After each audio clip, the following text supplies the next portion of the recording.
GST, goods and service tax. जी हाँ friends, आज हम बात करें कि आम आदमी को जीएसटी से सबसे ज़्यादा फ़ायदा होने वाला है। ये आपको सुनने में आ रहा होगा, तो कितना फ़ायदा है और फ़ायदा है कि नहीं है। वहीं हम सुनते हैं कि छोटे व्यापारियों को भी फ़ायदा होने वाला है। तो फ्रेंड्स कितना है ये भी हम इस वीडियो में देखेंगे। और एक अफवाह और है कि क्या 37 रिटर्न भरनी है।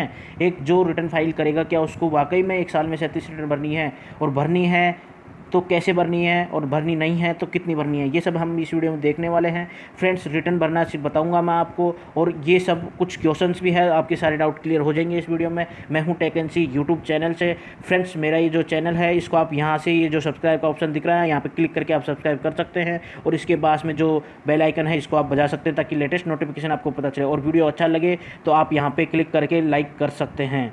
और फ्रेंड्स मैं आपको बता दूँ, इससे पहले मैं वीडियोज़ बना चुका हूँ। ये जो ऊपर दिख रहा है, एक ये वीडियो बना चुका हूँ मैं, और एक ये नीचे वीडियो है, इसी के साथ में एक वीडियो और है। प्लीज़ आप देख लीजिए जीएसटी को पूरा समझने के लिए। फ्रेंड्स लेते हैं one tax one nation. Friends अभी अपन को सुनने में आ रहा है कि भैया एक देश है तो एक टैक्स लागू होना चाहिए था। ये जीएसटी की 4 स्लैब कहाँ से बना दी। जब बात करते हो आपकी एक टैक्स एक नेशन, तो ये क्या बोला है। तो फ्रेंड्स मैं आपको बता दूँ, ये सही है कि 4 स्लैब बनी हुई है, वो एक ही टैक्स में गिनी जाती है। मैं आपको इसका एग्जाम्पल दे देता हूँ कि जैसे कि फ्रेंड्स आपको स्लीपर लेनी है, तो क्या आप स्लीपर पे भी 28% टैक्स दोगे, और वहीं आप अगर एसी लेने जाते हो तो क्या आपको एसी पे भी 28% देना पड़ेगा। तो ये तो था वन टैक्स का नतीजा, कि आप बोलते हैं कि एक टैक्स एक देश। तो एक टैक्स अगर होता तो आपके साथ में ये कंडीशन फेस करनी पड़ती कि भैया आप स्लीपर लेने जाते हो तो भी आपको 28% देना पड़ रहा था, और अगर आप एसी लेने जाते हो तो भी 28% देना पड़ रहा था। इसी के लिए ये स्लैब बनाई गई है कि जिसकी ज़रूरत जितनी है उस पर उतना ही टैक्स लगाया जाए। जैसे एक गरीब आदमी अगर स्लीपर लेने जाता है तो उस पर उसको या तो 5% टैक्स देना है या 12% देना है। वहीं अगर कोई बंदा एसी लेने जाता है तो वहाँ पर 18% टैक्स देना है। तो ये स्लैब इसीलिए बनाई गई है कि जिस टैक्स की जितनी ज़रूरत है उस पर उतना ही लिया जाए। अगर वन टैक्स वन नेशन होता तो आपको उल्टा पुल्टा टैक्स देना पड़ता। एसी पे 18 दे रहे हो, वही स्लीपर पे भी 18 दे रहे हो, और सब्जी पे भी 18% दे रहे हो, तो ये गड़बड़ हो जाता है। इसीलिए वन टैक्स वन नेशन ही है वो स्लैब्स हमको समझने के लिए और अलग अलग चीज़ों को अलग अलग डिस्क्राइब करने के लिए टैक्स बनाया गया है। वो हमारे लिए बिल्कुल सही है। नेक्स्ट लेते हैं कॉमन मैन को कैसे फ़ायदा है। जी हाँ फ्रेंड्स, मैं बता दूं आम आदमी को ही सबसे ज़्यादा फ़ायदा हुआ है इसमें। क्यों हुआ है? क्योंकि आम आदमी को अब टैक्स सिर्फ एक बार देना है, और वो भी मुश्किल से आम आदमी की जो भी ज़रूरत की चीज़ें थी उस पर मुश्किल से मुश्किल 50% चीज़ों पे तो टैक्स है ही नहीं।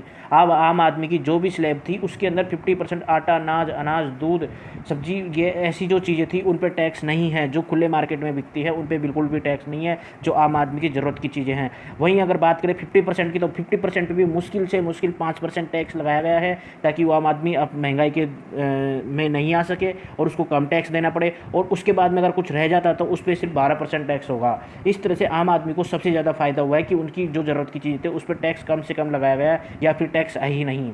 वहीं अगर बात करें छोटे व्यापारियों की, तो फ्रेंड्स मैं आपको बता दूं छोटे व्यापारी जो होते हैं वही आम आदमी होते हैं जो छोटा बिजनेस करते हैं। कोई खिलौने बेचता है, कोई सब्जी बेचता है, या कुछ और छोटा किराने की दुकान करते हैं। इनको फ़ायदा इसलिए है कि इनको जो लिमिट थी पहले 10 लाख तक कोई टैक्स नहीं लगता था, उस लिमिट को बढ़ाकर इन्होंने 20 लाख कर दी है।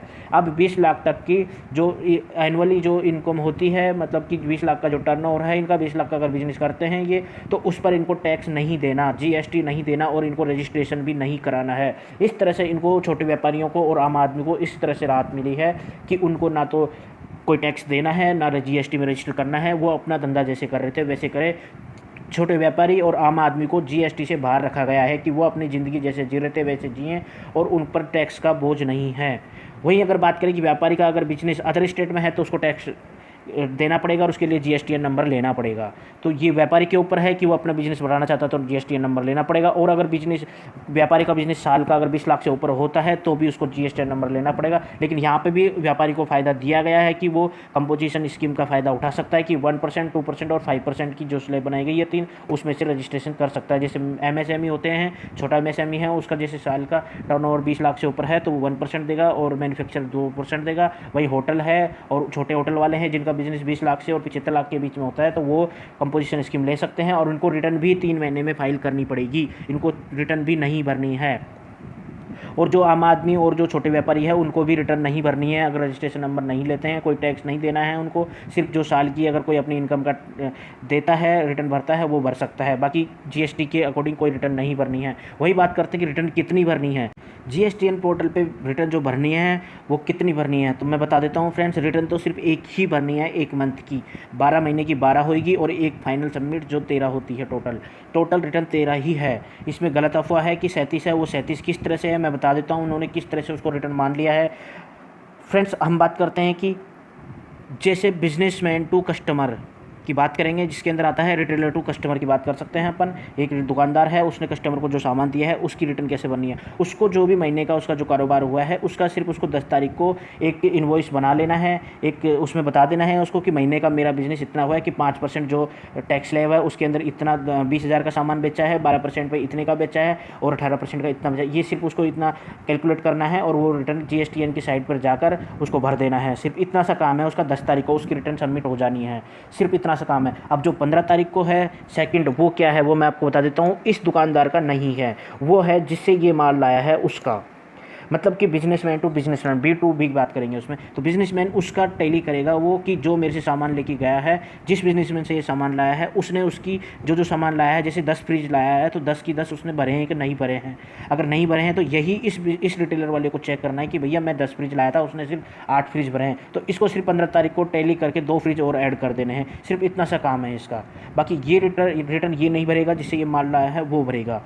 वहीं अगर बात करते हैं अपन कि 20 तारीख को क्या करना है, जो थर्ड रिटर्न का नाम दिया गया है उसको, वो मैं बताता हूँ। उसके अंदर आपको कुछ नहीं करना है, आपको ये करना है कि मैंने इतना सेल किया है और इतना मैं परचेज करके लाया हूँ, दोनों का हिसाब है। उसके अंदर आपकी टैक्स क्रेडिट कितनी बनती है और आप टैक्स पेबल कितने हो, मतलब लाइबिलिटी कितनी बनती है, उनका डिफरेंस निकलेगा और जो लाइबिलिटी आपकी बनती है वो आपको कंप्यूटर पर ऑटोमेटिक जनरेट करके देगा। 20 तारीख को भैया आपका टैक्स इतना होता है, आप सबमिट कराइए। बस 20 तारीख को आपको इतना सा करना है। आप डेबिट कार्ड, पैन कार्ड, वो डेबिट कार्ड या क्रेडिट कार्ड या एटीएम कार्ड से या फिर ऑनलाइन बैंकिंग, नेट बैंकिंग, किसी से भी आप वो ट्रांजैक्शन कर सकते हैं। या फिर आप कैश करना चाहते हो तो बैंक में 10,000 रुपये तक का कैश क्रेडिट जमा करा सकते हो।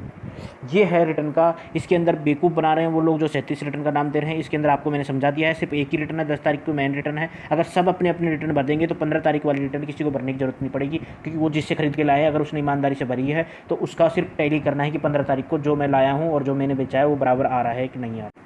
इस तरह से मैंने बता दिया कि एक 10 तारीख को आपको मेन जो रिटर्न है वो 10 तारीख को जाएगी। सेकंड 15 तारीख को सिर्फ आपको टैली करना है कि जो भरा है वो सही है कि नहीं है। 20 तारीख को आपको टैक्स देना है। सिर्फ ये 3 काम करने हैं 1 महीने के अंदर। नेक्स्ट आप बात करें जीएसटी रजिस्ट्रेशन कि भैया 1 तारीख को तो जीएसटी लागू हो रहा है, भैया हमारे पास तो सर्टिफिकेट ही नहीं है। अगर सेल टैक्स वाले अगर या कोई चेक करने आ गया तो हम बिज़नेस कर रहे हैं और टैक्स सर्टिफिकेट नहीं है, हमारे पास नंबर नहीं है जीएसटी के, तो क्या होगा। तो फ्रेंड्स मैं आपको बता देता हूँ, जिसका वेट या टीन नंबर था उनका मर्ज हो चुका है जीएसटी नंबर में। उनके पास में 7 दिन के अंदर, उनके पास में अभी 24 तारीख से 1 तारीख के बीच में सर्टिफिकेट आ जाएगा। वो लोग अपना 1 तारीख से बिजनेस स्टार्ट कर सकते हैं। ये प्रोविजनल सर्टिफिकेट होगा और इसके 3 महीने के अंदर उनको परमानेंट सर्टिफिकेट मिल जाएगा। कोई फ़र्क नहीं आएगा, परमानेंट सर्टिफिकेट अलग होगा, प्रोविजनल मिल जाएगा, जिससे वो बिजनेस स्टार्ट कर सकते हैं। बात करते हैं सर्विस टैक्स एंड गुड्स कि एक बंदा अगर सर्विस भी दे रहा है और वो गुड्स भी बेच रहा है तो उसके साथ में क्या होगा। फ्रेंड्स मैं बता दूं, अगर सर्विस भी दे रहे हो आप और गुड्स भी बेच रहे हो आप, तो उसके लिए आपको एक ही रिटर्न जाएगी। वो आप जिसकी भी लाइबिलिटी ज़्यादा है उसकी रिटर्न जाएगी वो। अब जैसे मैं आपको बात बताता हूँ कि सर्विस पे अगर आपका 12% लग रहा है और गुड्स आप अगर बेचते हो उस पर 18% है, तो सिर्फ आपको 18% पे गुड्स के लिए रिटर्न भरनी है, सर्विस के लिए नहीं भरनी। सिर्फ एक ही रिटर्न भरनी है। जैसे एक फ्रेम, एक चश्मे वाला है, वो फ्रेम किसी से लेके और उसमें ग्लास लगाकर और वो दे देता है, तो वो उसका जॉब वर्क भी हो गया और उसकी सर्विस भी होगी कि वो लगा दे रहा है। तो इसके अंदर सिर्फ उसको फ्रेम पर जो आ रहा है उसका, जैसे 18% आ रहा है तो उसको सिर्फ 18% की रिटर्न भरनी है, बाकी उसकी सर्विस की नहीं भरनी है। वही बात करते हैं कि एमआरपी, भैया पहले से तो एमआरपी लिखी हुई है कि हमें अभी भी वही एमआरपी देनी है, कि अब तो जीएसटी लागू हो गया कि सस्ती हो गई चीज़ें या कुछ महंगी हो गई, तो भैया एमआरपी का क्या पंगा है कि भाई ये हमारे साथ क्या वापस से लूट करेंगे। तो मैं आपको बता देता हूँ कि एमआरपी के लिए आप दुकानदार की और आपकी दोनों की जिम्मेदारी है कि आप दुकानदार से बात कर सकते हैं। आपको इसके लिए जागरूक होना पड़ेगा, कोई आपको बताने वाला नहीं आएगा, सिर्फ आपको जागरूक होना है और आपको ये बात करनी है कि भैया अब तो जीएसटी लग गया है और आपको एमआरपी कितनी कम कर रहे हो, या फिर ये एमआरपी के अंदर में आ रही है कि नहीं आ रही है, आप हमसे कितना पैसा एक्स्ट्रा ले रहे हो। तो वो दुकानदार के ऊपर है, दुकानदार बताएगा आपको कि भैया पहले तो 5% अभी 12% जो लग रहा है, और पहले जो 5% वेट लगता था 12% एक्साइज ड्यूटी लगी थी, टोटल 17% था, तो अभी 12% टैक्स है, तो आपका प्राइस घट गया है, तो आपसे कुछ पैसे कम लेगा। वैसे तो गवर्नमेंट ने कुछ चीज़ों पे वेट के इक्विवेलेंट ही जीएसटी है, कोई ज़्यादा फ़र्क नहीं आया है, बल्कि थोड़ा बहुत फ़र्क आया है। जैसे मैं आपको बता तो एक्साइज ड्यूटी 12% थी, वेट 5% था स्टेट का, तो टोटल 17% आती है। तो अब जो आप दोगे वो 12% दोगे, तो मतलब 5% का फ़र्क है, तो ज़्यादा फ़र्क नहीं आया। 5% का मतलब कि अगर आप एक 100 रुपये की आइटम पे अगर 10 रुपये टैक्स देते थे, तो अभी मुश्किल से 1 या 2 रुपये का फ़र्क आएगा। तो ये आपको जागरूक होकर आपको ही बात करनी है, इसके लिए आपको कोई बताने वाला नहीं आएगा। आप उससे पूछिए, कम हो रही है तो कम पैसे दीजिए। वही बात करती है टोल टैक्स, भैया कि पूरा जीएसटी हो गया, इसमें टोल टैक्स का तो कोई नाम ही नहीं आया है। भैया टोल टैक्स तो देना ही है, इसमें कोई जीएसटी क्यों नहीं लगा रहा है? तो मैं आपको बात कर देता हूँ। टोल टैक्स एक टैक्स नहीं है, इसका नाम में ही टैक्स लगाया गया है। एक्चुअल में ये कोई टैक्स जैसी चीज़ नहीं है, ये यूज़र चार्ज है। जैसे अपन पानी का बिल या बिजली का बिल देते हैं, वैसे ही ये टोल और टैक्स है। टैक्स इसका नाम में आता है, इसलिए टोल टैक्स है। इसका जीएसटी से कोई लेना देना नहीं है, गवर्नमेंट से कोई लेना देना नहीं है। ये आप ये जो सड़क पे चलते हो, जो गाड़ी आप किसी सड़क पे जा रही है, उस पर अगर टोल बूथ है तो वहाँ से आपको टोल टैक्स देना है। वो जीएसटी या किसी टैक्स से रिलेटेड नहीं है, वो यूज़र चार्ज है एक तरह से। वहीं अगर बात करते कोई टैक्स चोरी करे या जानकारी नहीं भरे तो क्या होगा? जैसे मैंने अभी बताया था कि आप जिससे 10 फ्रिज ला रहे हो, उसने 8 ही भरे हैं और 2 फ्रिज की उसने चोरी कर ली है टैक्स की। उस कंडीशन में क्या होगा? तो उस कंडीशन में आपको 15 तारीख को टैली करके आपको 2 फ्रिज और ऐड कर देने हैं कि भैया मैं 2 फ्रिज और लाया, क्योंकि आपको टैक्स क्रेडिट लेना है। जो आपने अभी भी टैक्स दे दिया है कि जिस कस्टमर को बेचा है उससे टैक्स ले लिया है और आपने कुछ स्टेट गवर्नमेंट को दे दिया है, और दूसरा आप जिससे परचेज करके लाए हो उसको भी आपने टैक्स दिया, तो आपने 2 जगह टैक्स दिया है। तो आपको एक जगह से टैक्स वापस चाहिए, आपको टैक्स क्रेडिट चाहिए। तो उसके लिए आपको खुद को 15 तारीख तक आपको टैली करना है कि उस बंदे ने 2 फ्रिज नहीं भरे हैं, तो आपको वो 2 फ्रिज डाल देना है। उसके बाद में गवर्नमेंट आपको उसका टैक्स क्रेडिट दे देगी, लेकिन 1 मंथ के लिए देगी आपको। और अगर वो 1 मंथ में आप उस सप्लायर से जाके कांटेक्ट करें और उससे पूछें कि भैया आपने क्यों नहीं भरा, अगर वो एक्सेप्ट कर लेता है तो उसका क्रेडिट आपको मिल जाएगा। अगर एक्सेप्ट नहीं करता तो आपका जो क्रेडिट गवर्नमेंट ने दिया था वो आपसे वापस ले लिया जाएगा और दोनों को नोटिस दिया जाएगा। और नेक्स्ट टाइम आप ऐसे सप्लायर से बच के रहें, क्योंकि ऐसे सप्लायर्स के लिए क्या किया गया है कि ऐसे सप्लायर्स के लिए कंप्यूटर में ऑटोमेटिक रेटिंग कंप्लाइंस होगा, जिसके अंदर जो ऐसे अगर बार बार कोई फॉल्ट करता है उसके लिए ABCD 4 रेटिंग मिलेगी, जिससे आप नेक्स्ट टाइम ऐसे सप्लायर से अगर कोई सामान खरीदते हैं तो आपको सिस्टम बता देगा कि ये वाला फ्रॉड है, ये इतनी बार टैक्स नहीं दिया है इसने। तो ये सब चीज़ें इस जीएसटी में होने वाला है। बात करते हैं एक्सपोर्ट में जीएसटी क्रेडिट मिलेगा कि नहीं मिलेगा। मतलब कि एक्सपोर्ट में स्टेट से भी, जहाँ से मैन्युफैक्चर कर रहे हैं प्रोडक्ट, वहाँ से भी टैक्स ले लिया जाएगा, और आप एक्सपोर्ट करोगे वहाँ से भी आपसे जीएसटी और CGST दोनों ले लिया जाएगा। तो भैया उसका क्रेडिट मिलेगा कि नहीं मिलेगा? तो मैं आपको बता देता हूँ कि टैक्स क्रेडिट मिलेगा इसके अंदर कैसे मिलेगा कि आप जैसे एक्सपोर्ट करोगे आपको लाइबिलिटी बनेगी, स्टेट की हट जाएगी। वो टैक्स लाइबिलिटी आपको जैसे ही आप रिफंड के लिए प्रोसेस फाइल करते हैं, वहीं पे आपको 7 दिन के अंदर आपका जो प्रोविज़न रिटर्न होगा वो 90% आपको मिल जाएगा 7 दिन के अंदर। बाकी उस पर अच्छे से स्टडी करके कंप्यूटर के अंदर जो भी है वेरिफिकेशन करके आपको पूरा क्रेडिट 7 दिन के बाद में कभी भी दे दिया जाएगा। इसलिए एक्सपोर्ट पे आपको एक ही टैक्स है तो एक ही बार ही देना है, उसका क्रेडिट आपको मिल जाएगा। ये computer based electronic based system है, इसमें ऑटोमेटिक सब कुछ होगा, इसमें ज़्यादा कोई ऐसा कोई होने वाला नहीं है। वहीं अगर बात करते हैं कि ट्रांसपोर्टेशन में क्या क्या है, तो ट्रांसपोर्टेशन का बहुत डाउट था कि इस पर क्या है। इसमें मैं बता दूं 5% ही लिया है, क्योंकि आम आदमी और गुड्स एंड सर्विस पर इसका जो भाड़ा है वो सिर्फ 5% का रखा है। आप जर्नी करेंगे तो भी 5% का है, और अगर माल ढुलाई है उसका भी 5% रखा है। गवर्नमेंट ने इसका ध्यान रखा है कि 5% से ज़्यादा इस पर टैक्स नहीं ले रही है।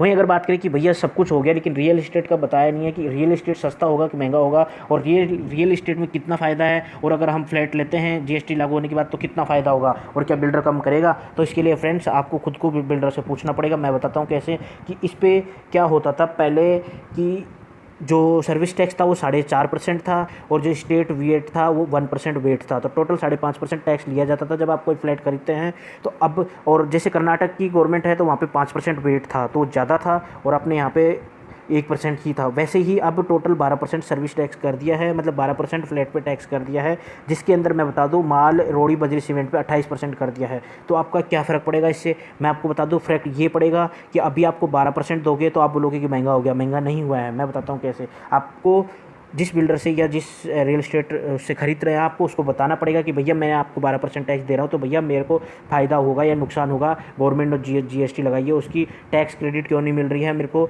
वो पास डाउन कीजिए। जो आपने माल लगाया है इसके अंदर उसका टैक्स तो मेरे को मिलना चाहिए, क्योंकि मैं उपयोग में ले रहा हूँ इसको, तो उसका टैक्स डाउन आपको मांगना पड़ेगा बिल्डर से कि जो बजरी, रोड़ी, सीमेंट, मार्बल जो लगाया है उसका जो टैक्स था वो भैया पहले लग चुका है, तो उसका टैक्स क्रेडिट वो आपको पास डाउन करेगा और आप जो 12% दे रहे हो वो उसमें से कट जाएगा, बाकी आपको क्रेडिट हो जाएगा। इस तरह से रियल एस्टेट में भी आपको फ़ायदा होने वाला है। 28% है लेकिन वो आपको मिल जाएगा, वो इसलिए लगाया गया है ताकि आप बनाते वक्त पूरा टैक्स ले ले गवर्नमेंट, उसके बाद में जब बेचोगे आप तो उसके अंदर वो पास डाउन होकर क्रेडिट उसका मिल जाएगा।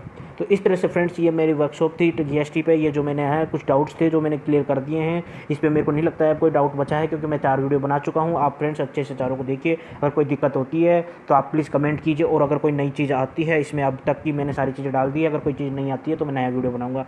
थैंक यू फ्रेंड्स, सब्सक्राइब और बेल आइकन दबाना ना भूले, और वीडियो अच्छा लगा है तो लाइक करना ना भूले। Thank you friends.